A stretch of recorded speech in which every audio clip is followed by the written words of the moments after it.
You're waiting. Waiting to feel motivated. Waiting for inspiration. Waiting for the perfect time. Waiting for conditions to improve. Waiting to feel ready. Meanwhile, your life stays the same. Your potential stays unrealized. Your goals stay unachieved. Because you're waiting for something that rarely comes on its own. Here's the harsh truth. Motivation is unreliable. Inspiration is fleeting. Perfect timing doesn't exist. You'll never feel completely ready. If you wait to feel like improving, you'll wait forever. This is where most people get stuck. They know they need to improve. They want to improve, but they're waiting for some internal shift that makes improvement feel natural and easy. It won't come. Or it comes briefly, then disappears. You make progress for a few days or weeks, then motivation vanishes, and you're back where you started. The solution isn't finding more motivation. It's learning to force yourself to improve regardless of motivation. It's creating systems and structures that make improvement automatic rather than optional. This sounds harsh. Force yourself doesn't sound inspiring or empowering. It sounds like struggle and suffering. But it's actually liberating. Because once you learn to force yourself to improve, you're no longer at the mercy of fluctuating feelings. You're not dependent on motivation's unpredictable arrival. You improve consistently because you've created conditions that require improvement. Think about it. You brush your teeth without motivation. You show up to work without inspiration. You pay bills without feeling excited about it. You do these things because you've created situations where not doing them has immediate negative consequences. You can apply the same principle to improvement. Create conditions where not improving has immediate consequences. Remove the option to stay stagnant. Make improvement the path of least resistance. This audiobook is about exactly that. About forcing yourself to improve through strategic use of commitment devices, accountability systems, environmental design, identity shifts, and other mechanisms that make improvement mandatory rather than optional. We'll explore 10 powerful methods. Understanding why willpower fails, creating forcing functions that require action, designing your environment to mandate improvement, using commitment and consequence systems, building identity-level change mechanisms, leveraging social pressure productively, removing escape routes systematically, making stagnation painful, creating measurement and feedback loops, and building sustainable forcing systems. These aren't gentle suggestions. They're aggressive interventions that remove your ability to stay comfortable in mediocrity. They force growth, whether you feel like it or not. But I need to be clear. This isn't about punishment or self-abuse. It's about recognizing that your default state is comfort and stagnation. Your brain resists change because change requires energy and involves risk. Left to your own devices, you'll choose comfort over growth almost every time. Not because you're weak or lazy, but because that's how brains work. They optimize for energy conservation and risk avoidance. So you need to override this default. You need external and internal structures that make improvement easier than stagnation, that make growth automatic rather than requiring constant willpower. Can you accept that forcing yourself is necessary? Can you stop waiting for motivation and start creating systems that make improvement mandatory? If yes, then this approach will transform your growth trajectory. Because here's what happens when you learn to force yourself to improve. You stop being dependent on feelings. You stop making excuses. You stop waiting for someday. You improve consistently, regardless of motivation. You grow even when you don't feel like it. You develop capabilities that seemed impossible when you were waiting for inspiration. Right now, you probably have areas of life where you've been trying to improve for months or years. Trying to get fit, trying to build a skill, trying to change a habit, trying to achieve a goal. Trying without forcing mechanisms is just wishful thinking with extra steps. It's not actual improvement. It's perpetual preparation that never becomes action. This audiobook will end that pattern. You'll learn to create conditions that force improvement, to design your life so that growth is inevitable rather than hopeful. Think about who you could be in 6 months or a year if you consistently forced yourself to improve. If you removed the option to stay stagnant. If you created systems that made growth automatic, that person is achievable, but only if you stop waiting for motivation and start forcing improvement. Most people will read about these methods and think, "That sounds hard," or "I don't want to be that extreme." They'll continue waiting for motivation and wondering why they're not improving. You can be different. You can accept that forcing yourself is necessary. You can implement systems that make improvement mandatory. The question is, will you? Will you stop waiting? Will you start forcing? If yes, let's begin. Let's learn exactly how to force yourself to improve in every area of life. Let's make growth inevitable. Let's remove stagnation as an option. Let's create conditions that demand improvement. Your improvement doesn't happen through hoping. It happens through forcing. Learn to force yourself to improve. Stop waiting. Start growing. Chapter 1. Understand why willpower fails.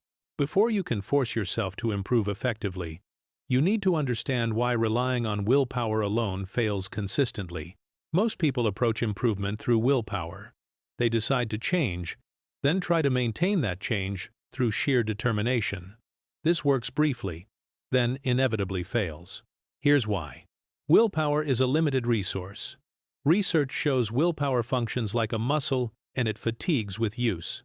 Every decision, every temptation resisted, every difficult task completed depletes your willpower reserve. By evening, your willpower is exhausted. This is why you eat well all day, then binge at night. Why you work productively, then waste evening hours. Why you maintain discipline until you don't. Relying on willpower means relying on something that's guaranteed to run out daily. Willpower requires constant, active resistance.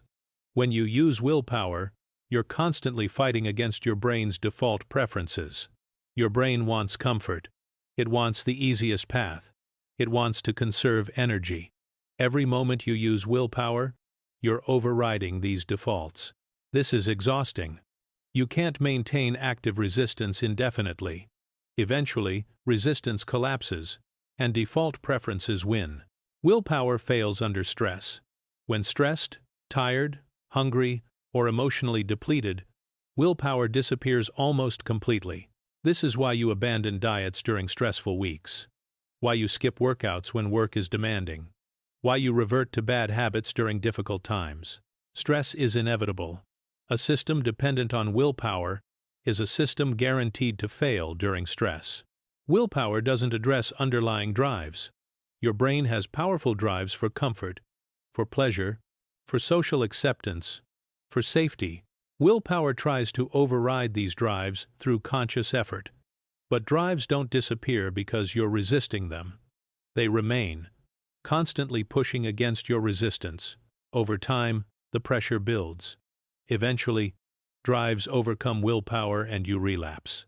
Willpower requires you to be your own enforcer. With willpower, you must constantly police yourself. Monitor your behavior.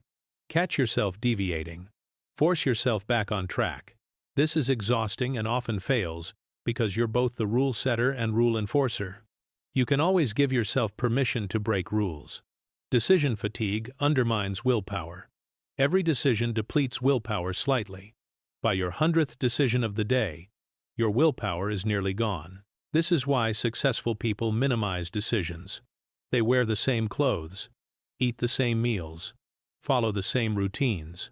They conserve willpower by eliminating unnecessary decisions. Willpower is vulnerable to rationalization.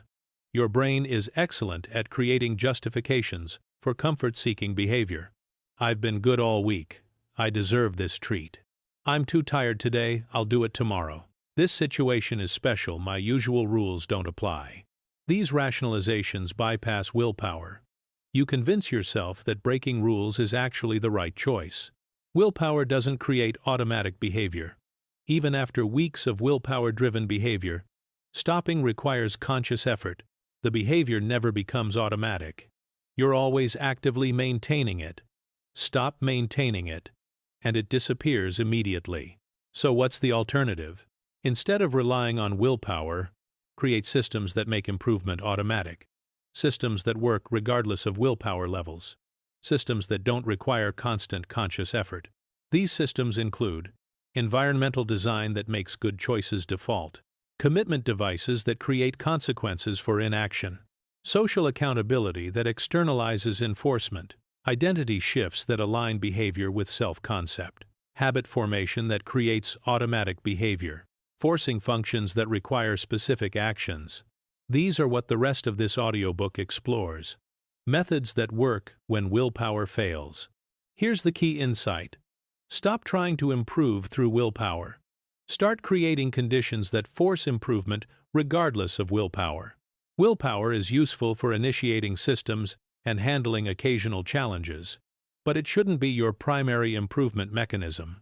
Your primary mechanism should be systems that make improvement the path of least resistance. Systems that make stagnation harder than growth. Systems that work automatically, whether you feel motivated or not. This shift from willpower-dependent to system-dependent improvement is the foundation of forcing yourself to improve. Accept that willpower will fail. Plan for it. Create systems that work despite willpower's unreliability. Stop fighting against your brain's defaults. Instead, redesign your environment and commitments so that your brain's default preferences lead to improvement rather than stagnation. This is how you force yourself to improve. Not through superhuman willpower, but through strategic system design that makes improvement inevitable. The following chapters detail exactly how to create these forcing systems. Understand that willpower fails. Stop depending on it. Build systems that force improvement automatically. Chapter 2. Create forcing functions that require action. Forcing functions are situations or mechanisms that literally force you to take action. They remove the option to procrastinate or avoid. They make doing the thing easier than not doing it. This is one of the most powerful ways to force yourself to improve. Here's how to create forcing functions. Public commitments. Publicly commit to specific actions with specific deadlines. Tell people exactly what you'll do and by when. I'm running a 5K on date. I'm launching my website on date. I'm publishing an article every Monday for 3 months. Public commitment creates social pressure. Not following through means public failure and damaged credibility. This pressure forces action. Make commitments specific, public, and time-bound. Vague private commitments create no pressure. Paid commitments. Pay for things in advance. This creates financial pressure to follow through. Pay for a year of gym membership up front. Pay for the marathon registration now. Race is in 3 months. Pay for the course before you need it. Once money is spent, you're motivated to get value from it. The sunk cost pushes you to action. Even better, pay for commitments with accountability. Personal trainers, coaches, classes with attendance requirements. You've paid money and someone is expecting you. Both factors force action. Scheduled accountability. Schedule regular check-ins where you must report progress.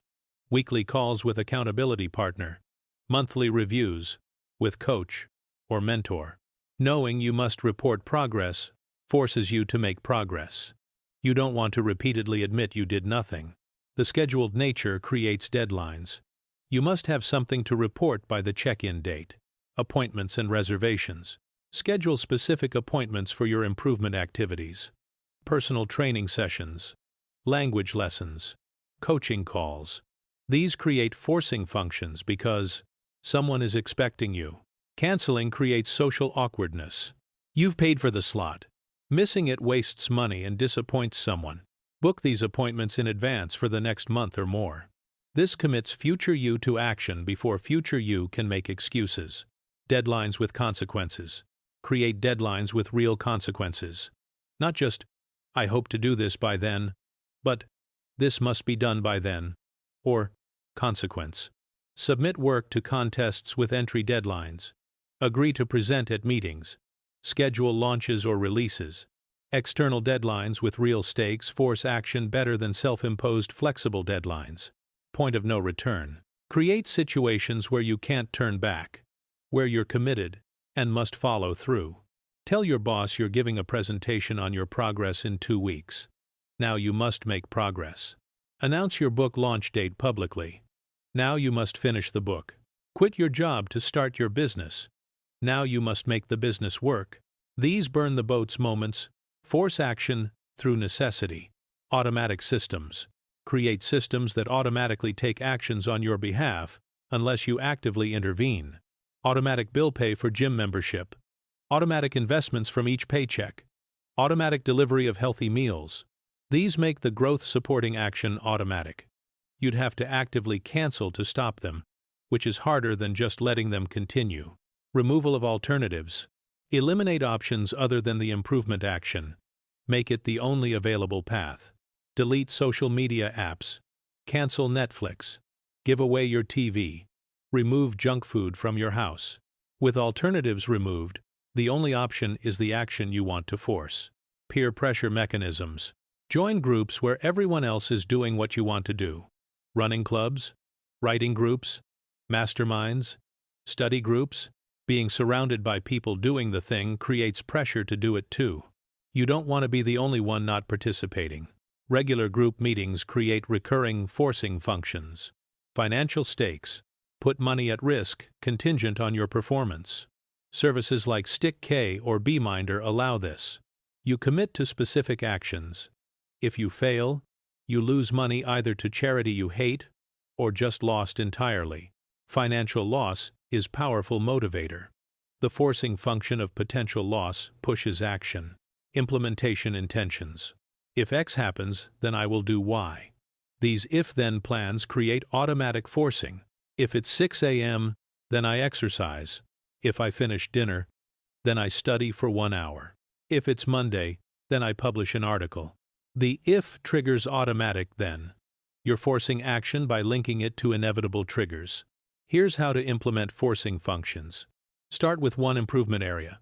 Choose 2 to 3 forcing functions that will push action in that area. For example, fitness.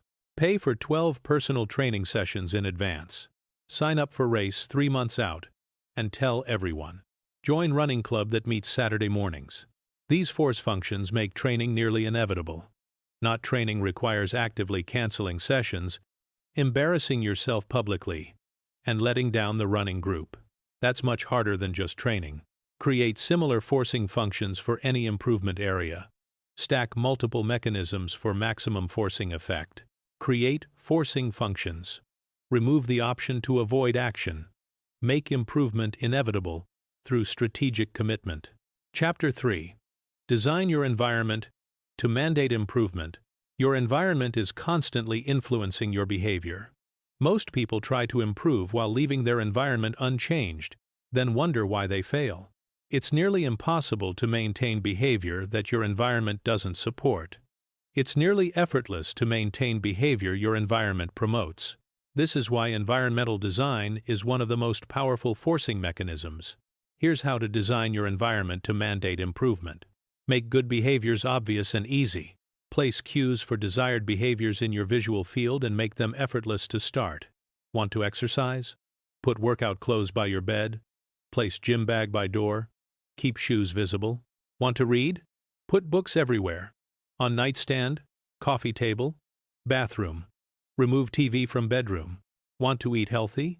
Keep cut vegetables in clear containers at eye level in fridge. Keep fruit on counter. Visual cues trigger behavior. Easy access removes friction. Both push you toward the desired action. Make bad behaviors invisible and difficult. Remove or hide things that trigger unwanted behaviors. Add friction to actions you want to avoid. Want to stop mindless snacking? Remove all junk food from home? Don't keep it hidden, don't have it at all. Want to stop wasting time on phone? Delete apps. Put phone in another room. Add screen time restrictions. Want to stop watching excessive TV? Unplug it. Put it in closet. Cancel streaming subscriptions. Absence eliminates temptation. Friction creates hesitation. Both prevent unwanted behavior. Create dedicated spaces for desired activities. Designate specific spaces for specific improvement activities. Your brain associates spaces with behaviors. Workout corner with equipment visible and ready. Study desk with only study materials. Writing space with only writing tools. When you enter that space, your brain knows what behavior belongs there. The space itself triggers the behavior. Eliminate spaces for unwanted behaviors. Remove or repurpose spaces associated with behaviors you want to eliminate. If you waste time on couch watching TV, remove TV and repurpose couch for reading. If you snack at certain spots, avoid those spots or change them so they no longer trigger snacking. Breaking space behavior associations reduces automatic unwanted behaviors. Automate desirable behaviors. Use technology and systems to automate actions supporting improvement. Automatic meal delivery. Automatic savings transfers. Automatic bill pay for gym. Automatic scheduling of improvement activities. Automation removes decisions. The behavior happens unless you actively cancel it, which is harder than just letting it happen. Remove decision points. Decisions deplete willpower. Reduce decisions related to improvement behaviors. Meal prep on Sunday eliminates daily food decisions. Lay out clothes night before eliminates morning decisions. Pre-schedule workouts eliminates daily "should I work out?" decisions. With decisions removed, behaviors become automatic. Surround yourself with role models. Your environment includes people. Surround yourself with people who model behaviors you want. Want to be fit? Join gym where serious athletes train. Want to build business? Join entrepreneur communities. Want to learn? Join learning communities. Being around people who naturally do what you're trying to force makes it feel normal and achievable. Remove access to undermining people. People can be part of unhealthy environment. If certain people consistently undermine your improvement, limit exposure. Friends who pressure you to drink when you're trying to quit. Family who discourage your goals. Colleagues who promote procrastination. You don't necessarily cut them off completely, but you reduce time with them and don't share your improvement goals with them. Create environmental triggers. Place objects that trigger desired behaviors at key locations. Water bottle on desk triggers hydration. Journal on nightstand triggers evening reflection. Planner on desk triggers daily planning. These physical triggers prompt behaviors throughout the day. Design morning environment. Your morning environment determines your day's trajectory. Optimize it completely. Everything needed for morning routine immediately accessible. Nothing that could distract or derail routine. Shoes by bed for morning run. Journal on nightstand for morning writing. Vitamins and water ready for morning health routine. Optimized morning environment makes successful mornings automatic. Design evening environment. Evening environment affects next morning and sleep quality. Remove screens from bedroom. Keep room cool and dark. Place tomorrow's clothes out. Prepare coffee machine.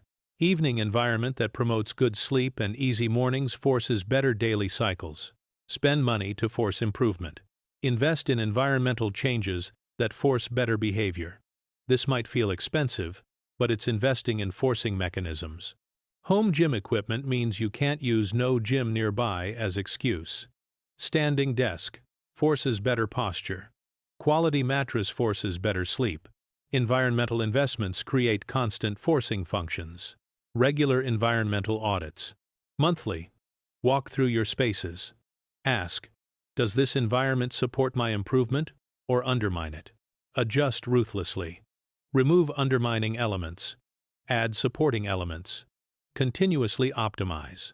Remember, willpower-based improvement tries to maintain good behavior in bad environments. Environment-based improvement makes bad behavior nearly impossible in good environments. Which approach seems more sustainable? Design your environment to mandate improvement. Make good behaviors easy and obvious. Make bad behaviors difficult and invisible. Let your environment force improvement automatically. Chapter 4. Use commitment and consequence systems. Expedition. Commitment and consequence systems work because humans are loss-averse and consistency-seeking. We hate losing things, and we want our actions to match our commitments. Strategic use of these psychological tendencies creates powerful forcing mechanisms. Here's how. Financial commitment contracts. Put real money at stake contingent on your behavior. If you fail to follow through, you lose the money. Services like BeMinder, StickK, and others formalize this. You commit to specific actions. Track them publicly. Fail, and money gets donated to charity you hate or simply forfeited. The prospect of losing money, especially to causes you oppose, forces action powerfully. Start with meaningful but not devastating amounts. $50, 100 might be enough to motivate, without creating financial hardship if you fail. Social consequence contracts. Publicly commit with explicit consequences for failure that create social embarrassment or obligation. If I don't run this 5K, I'll donate $500 to rival sports team. If I don't finish this project, I'll post video of myself admitting failure to all social media. Social consequences leverage embarrassment, avoidance, and reputation protection to force action. Accountability partnerships with stakes. Partner with someone who also wants to improve. Both commit to specific actions. Check in regularly.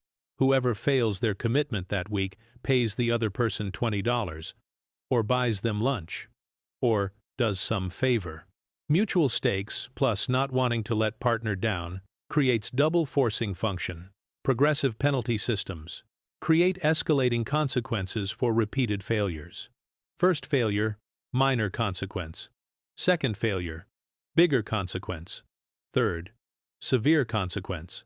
This acknowledges that occasional failures happen while making patterns of failure increasingly costly. Deposit systems. Put money in escrow up front. Get it back only by completing commitments. Deposit $500 with friend. Each week you complete your commitments, you get $50 back. Fail a week. That $50 goes to charity. Trying to get your own money back is powerful motivator.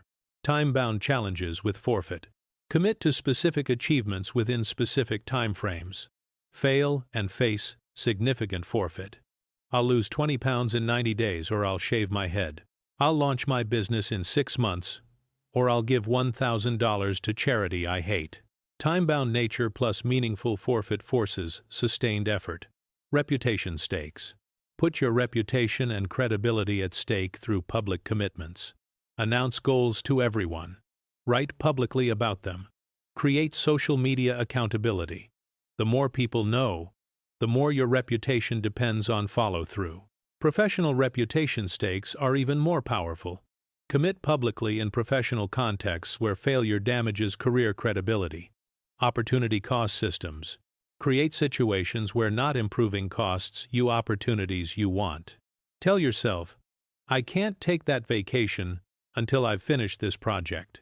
I can't buy that item until I've completed these habits for 90 days. Desired opportunities locked behind improvement achievements force action.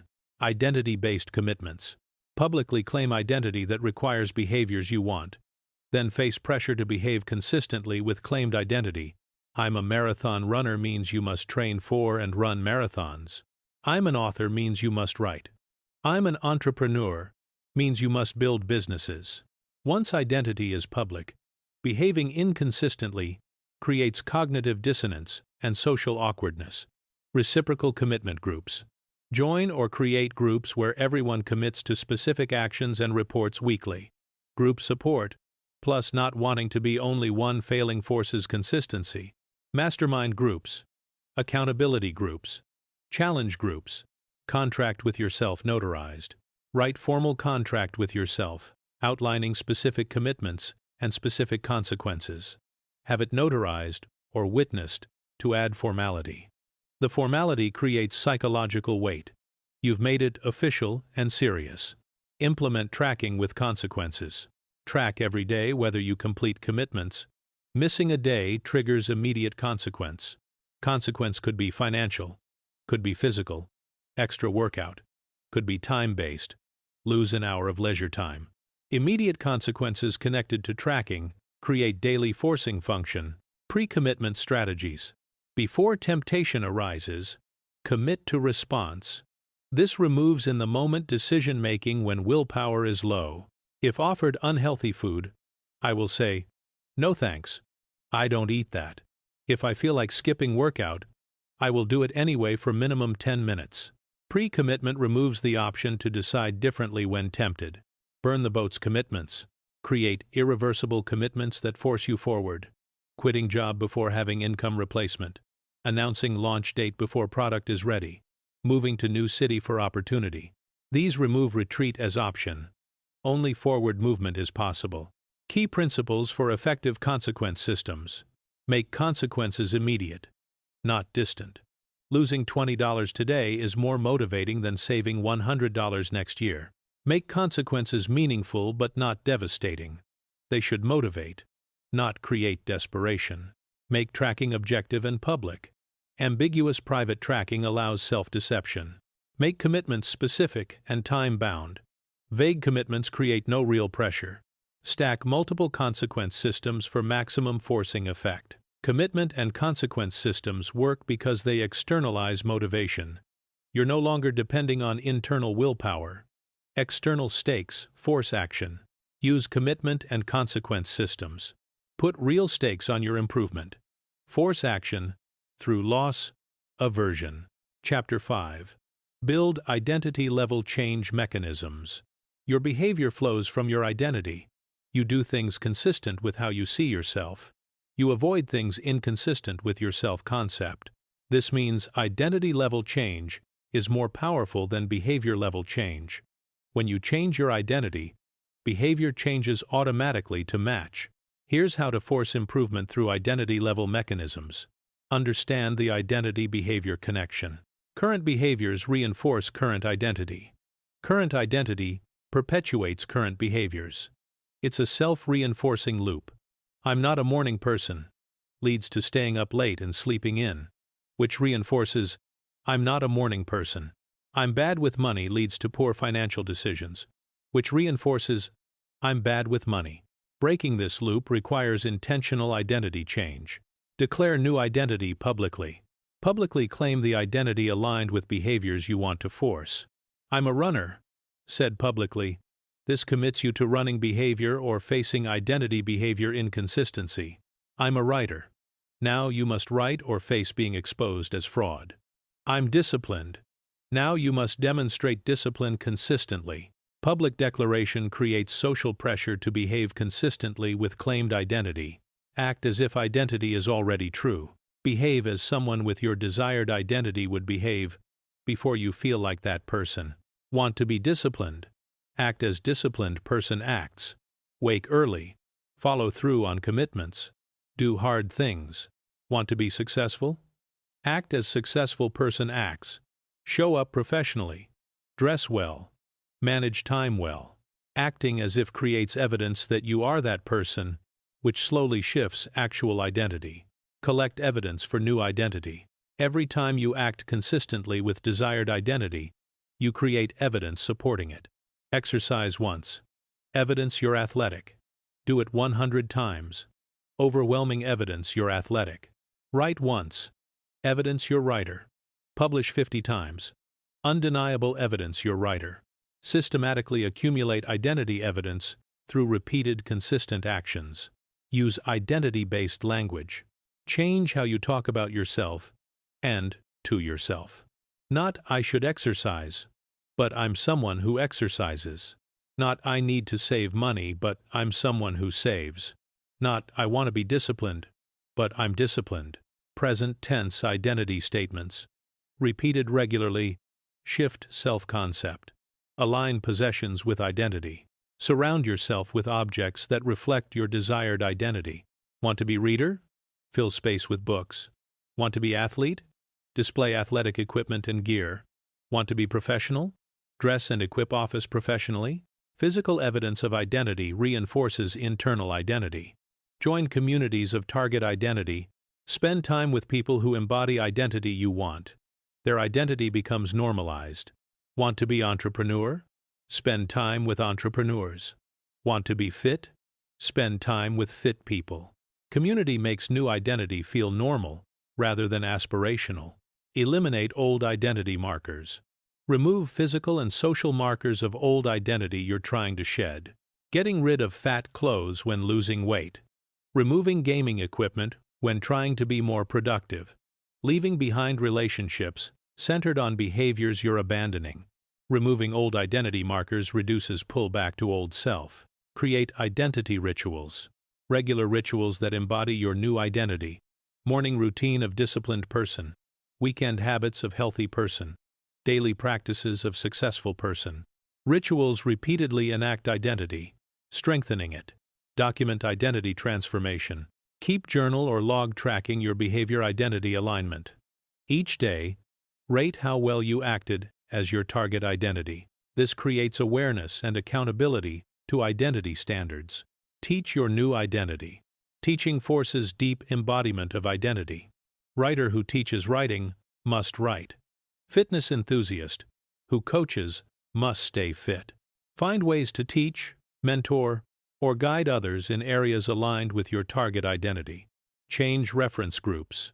We adopt identities of our reference groups, people we compare ourselves to and want approval from. Change reference groups from people embodying old identity to people embodying new identity. Online communities, local groups, professional associations. Find and join groups of people who are who you want to become. Invest financially in identity. Spending money on identity-aligned things commits you to that identity. Expensive athletic equipment commits you to athlete identity. Professional wardrobe commits you to professional identity. Financial investment creates pressure to get value from investment by living the identity. Create identity-based goals. Not I want to lose 30 pounds, but I want to become an athlete. Not I want to make more money, but I want to become someone valuable and competent. Identity goals are more powerful than outcome goals because they require lasting behavioral change. Use future self-visualization. Regularly visualize yourself embodying target identity. See yourself as disciplined person, successful person, healthy person. Vivid visualization primes brain to act in alignment with visualized identity. Reframe failures as identity tests. When tempted to act inconsistently with new identity, frame it as identity test. What would disciplined person do here? That's who I am, so I'll do that. This framing forces identity-consistent behavior, even when it's difficult. Here's why identity-level forcing works. Behavior change requires constant effort. Identity change makes behavior automatic. When behavior flows from identity, you're not forcing yourself to do things. You're being yourself. I'm a runner runs, because that's what runners do. No internal debate, no willpower battle, just being yourself. Build identity-level forcing mechanisms. Become someone who naturally does what you want to force. Make improvement identity consistent. Chapter 6. Leverage social pressure. Productively, humans are intensely social creatures. We care deeply about what others think. We want approval, fear, judgment, seek belonging. Most improvement advice says to ignore social pressure. That's backwards. Social pressure is powerful. Use it strategically to force improvement. Here's how. Public progress tracking. Share your progress publicly and regularly. Social media, blog, group check-ins. Knowing others are watching forces consistency. You don't want to post repeatedly that you failed. Social embarrassment risk forces follow through. Make tracking detailed and honest. Half-truths allow self-deception. Full transparency creates real pressure. Accountability partners who hold you to standards. Find someone who won't let you off the hook, who'll call out excuses and rationalizations, who expects your best consistently. Weekly check-ins where you report what you accomplished.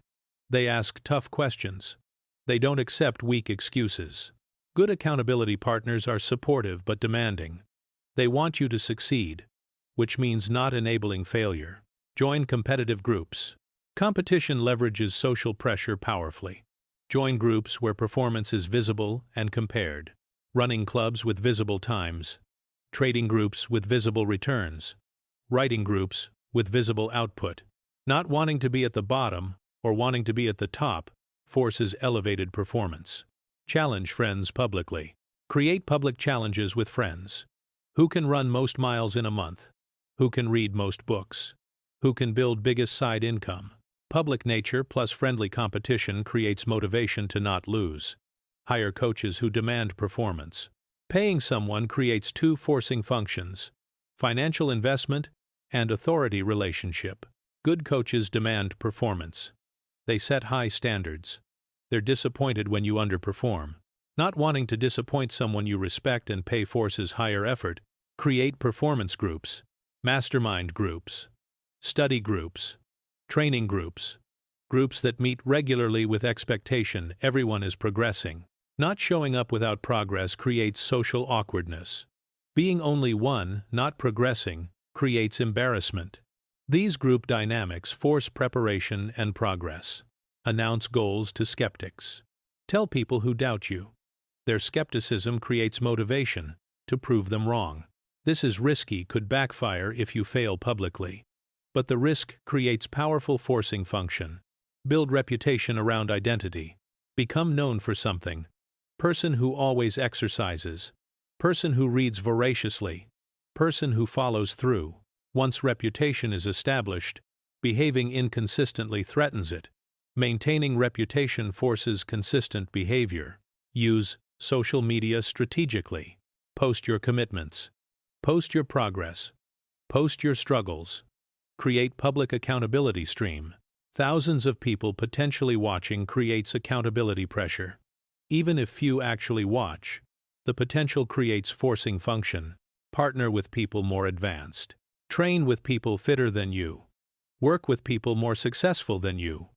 Learn from people more skilled than you. Not wanting to be obviously weakest forces you to elevate performance. Create teaching obligations.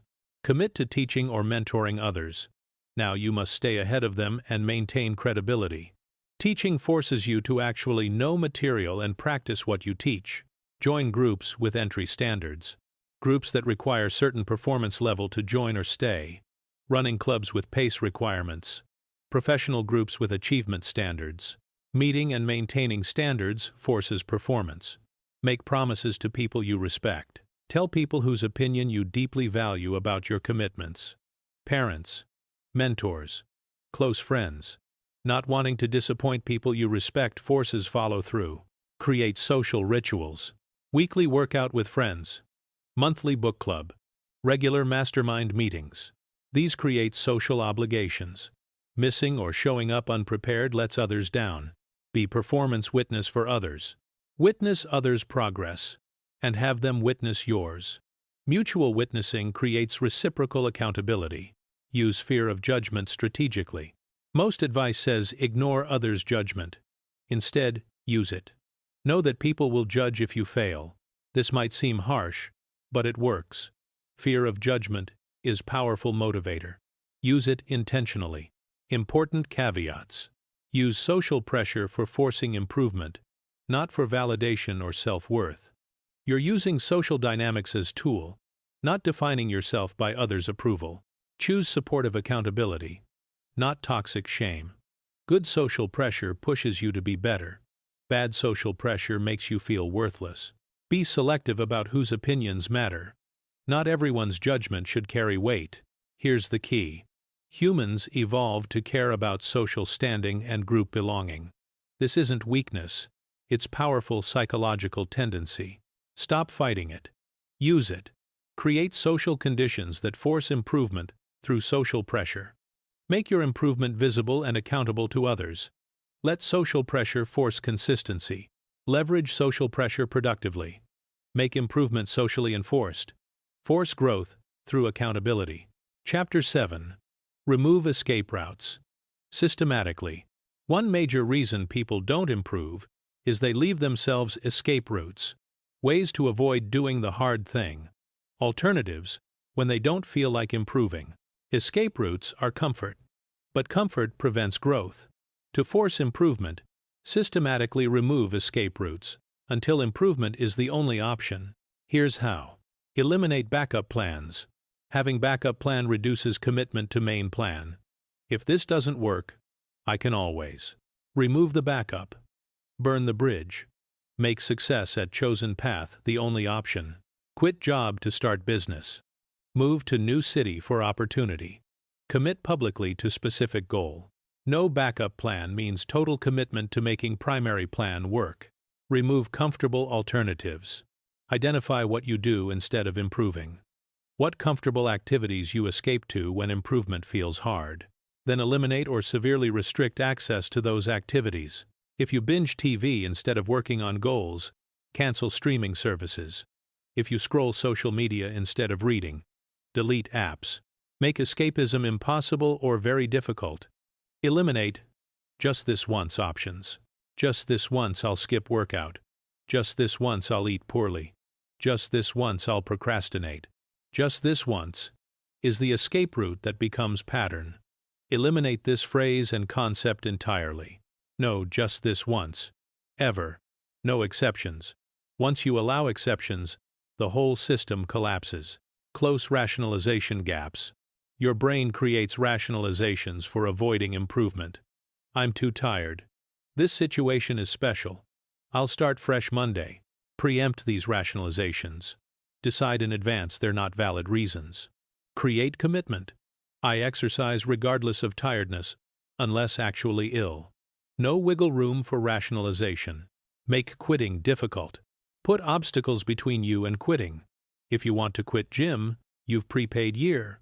If you want to abandon project, you've announced launch date. If you want to skip event, you've already driven there. Make quitting more difficult than continuing. Friction prevents impulsive escape. Remove Plan B. Don't create fallback positions. Don't give yourself out. I'll try this, but if it doesn't work quickly, I'll go back to old way. This mindset guarantees failure because you're not fully committed. Eliminate Plan B. Make Plan A the only plan. Close financial escape routes. If you're building business, don't maintain full-time job security. Force yourself to make business work. If you're improving health, don't keep unhealthy food, just in case. Force yourself to eat what you've prepared. Remove financial and resource backups that let you avoid committing fully. Eliminate tomorrow as escape. I'll start tomorrow is permanent escape route. You never have to start, because tomorrow never comes. Close this route. I start today. Not tomorrow. Not Monday. Today.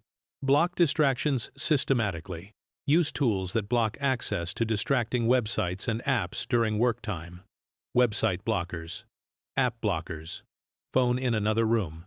Can't escape to distractions if access is blocked. Create single focus periods. Dedicate time blocks to single activity with no alternatives allowed. During writing time, only writing is possible. Computer has no internet. Phone is off. Door is closed. No escape to other activities because no other activities are accessible. Remove excuses proactively. Think through all excuses you might make. Then eliminate conditions that enable those excuses. I don't have time. Excuse. Wake earlier. Eliminate time wasters. I don't have energy. Excuse. Improve sleep. Nutrition. I don't have equipment. Excuse. Buy or acquire equipment in advance. Systematically eliminate basis for every excuse. Force skin in the game. Put something you value at risk contingent on performance. Money. Reputation. Time. Opportunity. With meaningful stakes? Escape isn't attractive. Following through is clearly better option. Create irreversible commitments. Make commitments that can't be undone. Tattoo representing commitment, extreme but effective. Public announcements you can't take back. Relationships built on your commitment. Irreversible commitments eliminate escape. Eliminate optionality. Options feel safe but prevent commitment. I'll see how I feel, or I'll decide later. Are escape routes. Remove options. Decide now. Commit fully. Execute without further decision-making. Make discomfort only path. Structure situation. So comfort requires abandoning goals while discomfort serves them. Comfortable option is staying in bed. Uncomfortable option is 5 a.m. workout. If 5 a.m. workout is only way to achieve goal, discomfort becomes mandatory. Close social escape routes. Don't maintain relationships that enable poor behavior. Friends who encourage unhealthy habits. Family who enables excuses. Not cutting them off entirely, but not using them as escape when you should be improving. Here's the principle. Every escape route reduces commitment. Every backup plan reduces necessity. Every exception creates pattern. Force improvement by making it the only viable option. Remove all alternatives systematically. When improvement is only path forward, improvement becomes inevitable. Remove escape routes systematically. Make improvement the only option. Force growth through eliminated alternatives. Chapter 8. Make stagnation painful. Most people try to make improvement rewarding. Better approach. Make stagnation painful. Humans are more motivated by avoiding pain than gaining pleasure. Use this psychological reality to force improvement. Here's how to make stagnation hurt. Create immediate costs for inaction. Connect immediate negative consequences to not improving. Miss workout? Donate $50 to charity you hate. Skip study session? Lose hour of favorite activity. Procrastinate on work? Public admission of failure on social media? Immediate pain creates immediate motivation to avoid it through improvement. Track days of stagnation. Keep visible record of days where you didn't improve. Each day of stagnation goes on the record. Watching the stagnation count grow becomes painful. This pain motivates action to stop the count from increasing. Calculate opportunity cost. Regularly calculate what stagnation costs you. Time wasted. Money not earned. Health not gained. Skills not developed. Make these costs explicit and visible. The growing list of missed opportunities creates pain that motivates change. Visualize stagnation. Future. Regularly imagine yourself in 5 years if you continue stagnating. Same weight. Same income. Same capabilities. Same frustrations. Make this future vivid and painful. Let the pain of unchanging future motivate present improvement. Compare to potential self. Compare current stagnant self to person you could become with improvement. The gap is painful when made explicit. I could be fit, healthy, capable version of myself.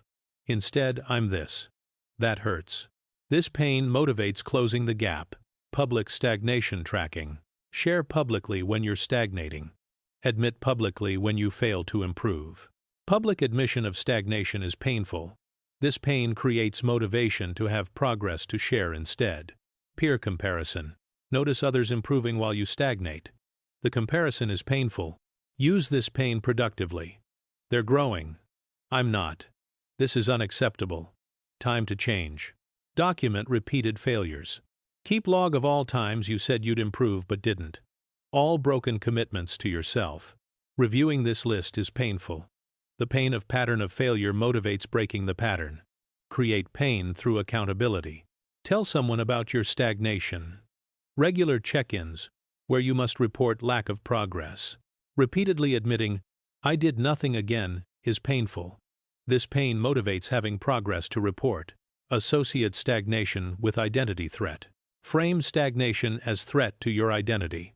I'm not someone who stays stuck. I'm someone who grows. Stagnation becomes identity threat, which is deeply uncomfortable and motivating. Financial pain of stagnation. Calculate financial cost of not improving. Not developing skills costs earning potential. Not building business costs income.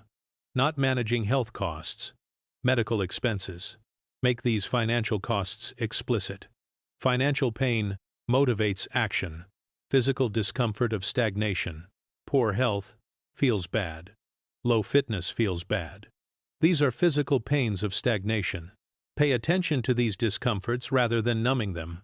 Let them motivate improvement. Social pain of stagnation. Being left behind by peer group. Watching others advance while you don't. Social comparison pain is powerful. Don't suppress it. Use it. Let it hurt. Let the hurt motivate catching up and surpassing. Regret intensification. Regularly reflect on regrets from stagnation. I wish I had started exercising years ago. I wish I had built that skill earlier. Let regret intensify. The pain of regret motivates not creating more regrets. Make stagnation embarrassing. Create social situations where stagnation is embarrassing. Groups where everyone shares progress. Contexts where lack of growth is obvious. Embarrassment is painful. Use it to motivate improvement that eliminates embarrassment. Deadline, pressure, pain. Create urgent deadlines where stagnation means failure. Race registration. Launch date. Application deadline. The approaching deadline with inadequate progress creates painful pressure that forces action. Lost time awareness. Keep running count of days since you decided to change. Watching the number grow while nothing changes is painful. It's been 180 days since I committed to this. I've done nothing. This is unacceptable. Remove comfort from stagnation. Currently, stagnation might be comfortable. Make it uncomfortable. Remove access to comfort activities until you've made improvement progress. No TV until you've exercised. No social media until you've worked on project. Stagnation becomes uncomfortable. Improvement becomes path to comfort. Pain. Journaling. Keep journal specifically documenting pain of stagnation, frustration, disappointment, shame, missed opportunities. Regularly reviewing this pain creates motivation to stop creating entries. Important caveats. Use pain as motivator, not as punishment or self-abuse. The goal is creating motivation, not creating trauma. Balance pain of stagnation with vision of improvement. Pain pushes from behind. Vision pulls from ahead. Use both. Don't let pain become paralyzing. Pain should motivate action, not create depression or hopelessness. The principle. Pleasure is weak motivator. Pain is strong motivator. Most people try to make improvement pleasant while leaving stagnation comfortable. Reverse this. Make improvement accessible. Make stagnation painful. When stagnation hurts and improvement relieves the hurt, improvement becomes inevitable. Make stagnation painful. Create discomfort in staying the same. Force improvement through pain avoidance. Chapter 9. Create measurement and feedback loops. What gets measured improves. What gets measured and reported publicly improves rapidly. What's unmeasured stays invisible and unchanging. Measurement and feedback loops force improvement by making progress, or lack thereof, objective and visible. Here's how to create forcing mechanisms through measurement. Track everything relevant. Identify key metrics for each improvement area. Track them consistently and comprehensively. Fitness, weight, body fat, strength metrics, workout completion, steps, nutrition, finance, income, expenses, savings, net worth, debt, skill, practice time, completed projects, feedback scores, test results, productivity, focused work hours, completed tasks, projects finished. Comprehensive tracking removes ability to deceive yourself about progress. Daily tracking. Track daily, not weekly or monthly. Daily tracking creates immediate feedback and daily accountability. Did you complete today's improvement actions? Checkbox or mark calendar? Binary? No ambiguity? Daily tracking creates daily forcing function. Each day is accountable. Public tracking. Share your tracking publicly. Spreadsheet viewable by accountability partners. Public dashboard. Social media posts. Public visibility adds social pressure to objective measurement. Double forcing function. Visual tracking. Make tracking visible in your environment. Wall calendar with X for each successful day. Habit tracker on fridge. Chart showing progress over time. Seeing tracking constantly reinforces commitment and makes lack of progress painfully obvious. Streak tracking. Track consecutive days of improvement behaviors. The streak becomes valuable. Breaking it becomes costly. Seeing 30-day streak creates motivation to not break it. The longer the streak, the more painful breaking it becomes. Comparative tracking. Track yourself against others in same pursuit. Running group tracks everyone's miles. Study group tracks everyone's hours. Comparison creates competitive pressure and clear feedback on relative performance. Benchmark testing. Regular testing against specific benchmarks. Monthly fitness testing. Quarterly skill assessments. Weekly progress reviews. Testing creates objective feedback independent of feelings. Can't deceive yourself when tests show truth. Photo documentation. For physical changes, regular photos under consistent conditions. Same lighting, same pose, same time of day. Photos show changes that daily mirror doesn't reveal. Visual evidence forces acknowledgement of progress or stagnation.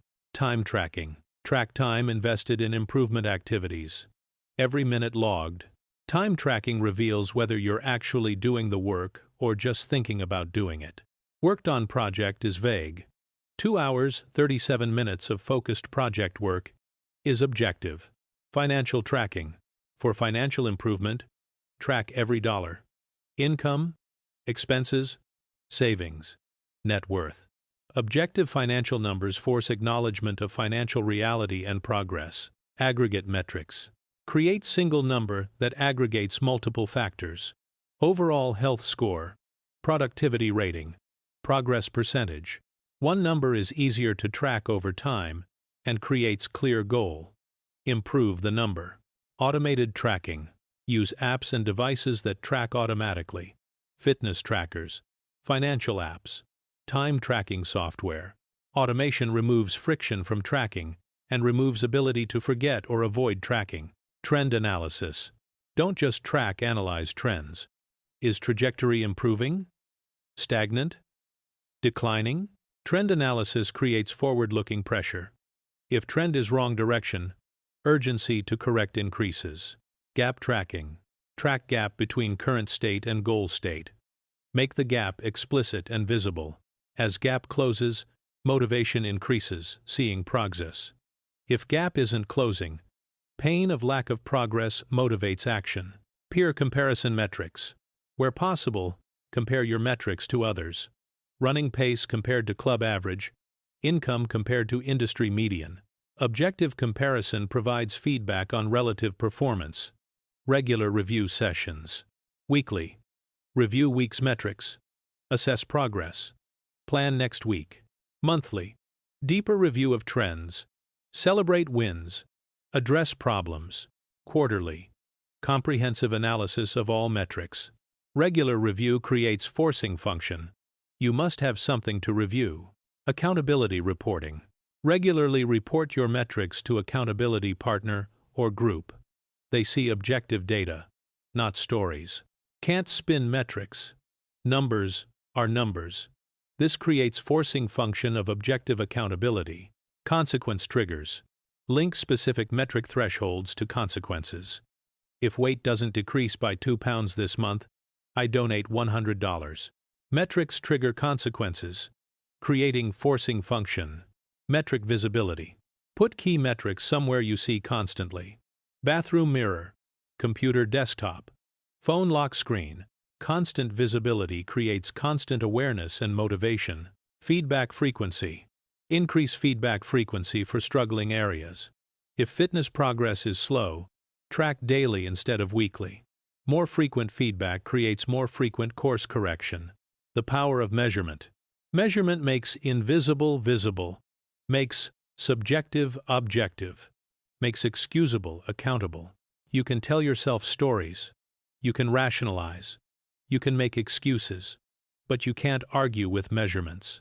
I think I'm making progress versus I've lost 12 pounds, increased squat by 40 pounds, and completed 85 of 90 planned workouts. One is story. One is data. Data forces truth. Create measurement and feedback loops. Make progress objective and visible. Force improvement through data, accountability. Chapter 10. Build sustainable forcing systems. Everything in previous chapters creates powerful forcing functions. But there's risk. Too much forcing too quickly burns you out and leads to rebellion.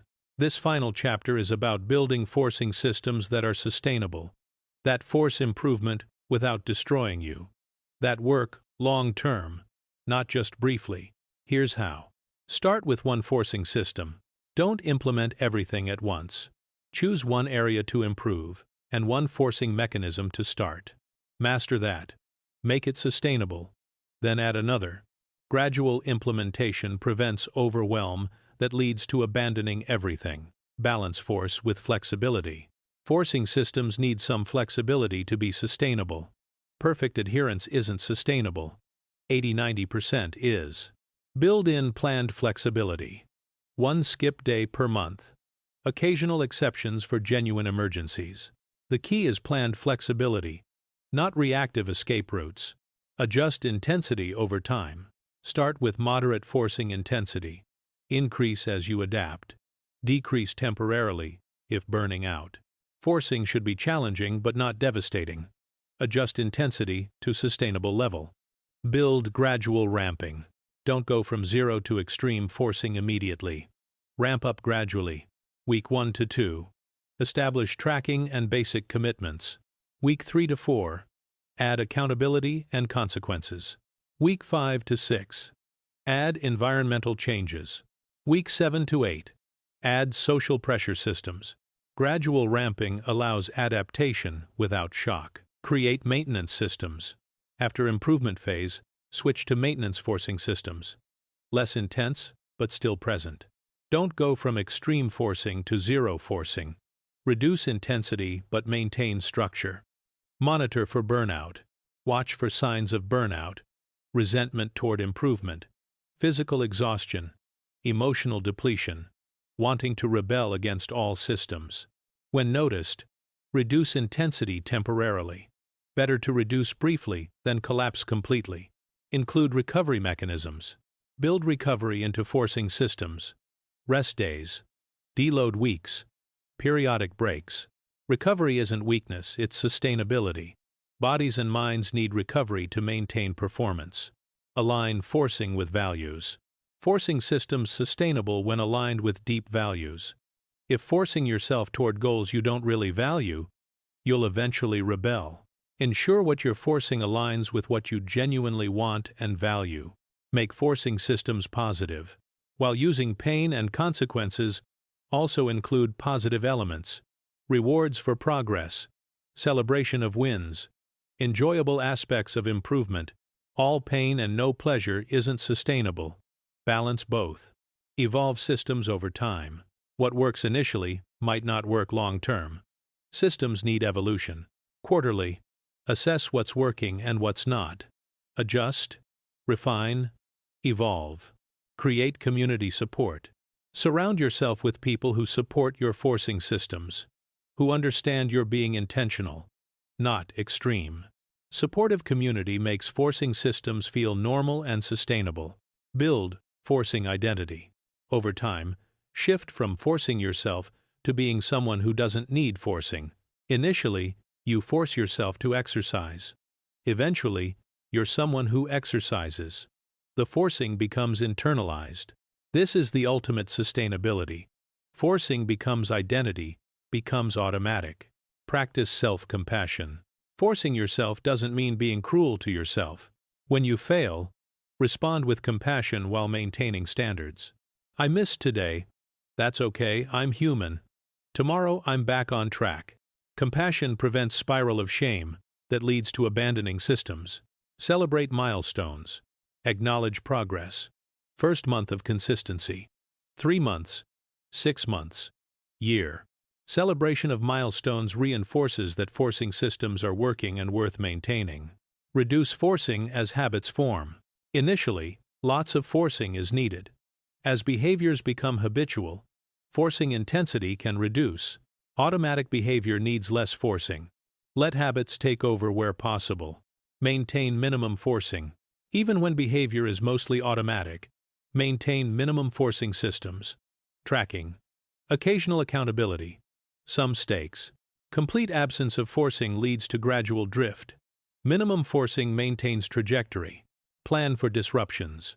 Life disrupts routines. Travel. Illness. Family events. Major changes.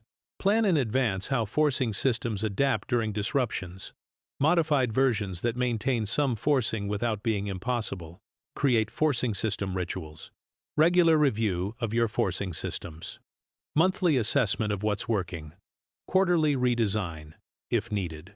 These rituals ensure systems stay effective and sustainable. Stack forcing systems strategically. Multiple forcing systems working together are powerful, but too many simultaneously is overwhelming. Stack them thoughtfully. Primary system for main improvement area. Secondary system for another area. Not everything at once. Know when to ease off. Sometimes you need to reduce forcing temporarily. Periods of high stress. Health issues. Major life changes. Reducing temporarily is better than breaking completely. Ease off when needed. Resume when possible. The ultimate goal. Build forcing systems that create inevitable improvement, are sustainable long-term, eventually become internalized, require less conscious forcing over time, can be maintained through life changes. The goal isn't to force yourself forever, it's to force yourself until the behaviors are automatic, until identity has shifted, until improvement is natural rather than forced. But getting there requires effective forcing systems. This audiobook provided those systems. Build sustainable forcing systems. Make improvement inevitable but not destructive. Force growth that lasts. We've explored 10 powerful methods for forcing yourself to improve. Understanding willpower's limitations, creating forcing functions, designing mandatory environments, using commitment and consequence systems, building identity-level mechanisms, leveraging social pressure, removing escape routes, making stagnation painful, creating measurement loops, and building sustainable forcing systems. These aren't gentle suggestions for improvement. They're aggressive interventions that remove your ability to stay comfortable in stagnation. But understanding isn't transformation. Knowledge without implementation changes nothing. Here's what you need to accept. Motivation is unreliable. Inspiration is fleeting. Willpower runs out. Perfect timing doesn't exist. If you wait to feel like improving, you'll wait forever. You'll spend your entire life trying to change while remaining fundamentally unchanged. The solution isn't finding more motivation. It's creating forcing mechanisms that make improvement inevitable regardless of motivation. This requires accepting something most people resist. You need to force yourself. Waiting for natural inclination toward improvement is waiting for something that rarely comes. Think about your current life. Are there areas where you've been trying to improve for months or years? Trying to get fit? Trying to build skills? Trying to achieve goals? How's that working? Probably not well, because trying, without forcing mechanisms, is just wishful thinking. Now imagine implementing forcing systems in those areas. Creating commitment contracts with real consequences, designing environments that make improvement automatic, removing all escape routes, making stagnation painful through objective tracking and public accountability. How different would your results be? Dramatically different, because you'd be actually forcing improvement rather than hoping for it. This is the choice you face. Continue waiting for motivation or start forcing improvement. Most people choose waiting. They read about forcing mechanisms and think, that sounds extreme, or, I don't want to be that intense. Then, they continue not improving and wondering why. Can you be different?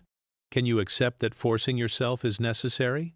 Can you implement systems that make improvement inevitable? If yes, and I hope you will, here's how to begin. Choose one improvement area. Just one. Don't try to force improvement everywhere simultaneously. Then implement 2 to 3 forcing mechanisms for that area. For example, fitness. Sign up for race 3 months out and tell everyone. Hire trainer for 12 sessions paid up front. Create $50. Week stakes with accountability partner. These 3 mechanisms create multiple forcing functions. Missing workouts means wasted money, public embarrassment, letting down partner, and being unprepared for race. That's much harder than just working out because you feel like it, and much more effective. Do this today, not tomorrow, not Monday, today. Choose area, choose mechanisms, implement immediately, then maintain those forcing systems for 90 days minimum. Long enough for behaviors to start becoming automatic, long enough to build evidence of new identity, long enough to prove forcing mechanisms work. After 90 days, assess. Are you improving? Almost certainly yes, because forcing mechanisms work when willpower doesn't. Then add another improvement area with its own forcing systems. Gradually build comprehensive forcing infrastructure across your life. Remember these truths. You're not going to feel like improving most days. Forcing systems make improvement happen anyway. Waiting for perfect conditions means never starting. Forcing systems work in imperfect conditions. Motivation comes and goes. Forcing systems stay and work consistently. Willpower depletes daily. Forcing systems operate independently of willpower. Here's what happens when you learn to force yourself to improve. You stop being dependent on fluctuating feelings. You improve consistently regardless of motivation. You develop capabilities that seemed impossible when you were waiting for inspiration. You become reliable to yourself. You keep commitments. You follow through. You do what you say you'll do. You build evidence of identity change. You're not someone who tries to improve. You're someone who improves. The evidence is objective and undeniable. Your life transforms not through hoping or wishing but through systematic forcing of improvement behaviors. This isn't harsh or cruel. It's realistic and effective. It acknowledges how humans actually work and creates systems that work with that reality. The people you admire who've achieved significant things, they didn't wait for motivation. They forced themselves consistently over time. They created conditions that made improvement inevitable. You can do the same. But only if you stop waiting and start forcing. Your potential stays unrealized until you force its realization. Your goals stay unachieved until you force the actions that achieve them. Your life stays unchanged until you force the behaviors that change it. Stop waiting for the day you feel like improving. That day rarely comes. Start forcing improvement today. Right now. This moment. Choose your first area. Design your forcing systems. Implement immediately. Then maintain those systems through discomfort, through lack of motivation, through obstacles. Let the forcing mechanisms carry you forward when internal drive falters. Over time, what required forcing becomes automatic. The external mechanisms become internalized. You become someone who naturally does what you once had to force. But getting there requires forcing. There's no shortcut, no easier path, no way to improve consistently without creating conditions that mandate improvement. Accept this. Embrace it. Implement it. Force yourself to improve. Stop waiting. Start growing. Create inevitable transformation. Your improved life doesn't happen through hoping. It happens through forcing. Begin now.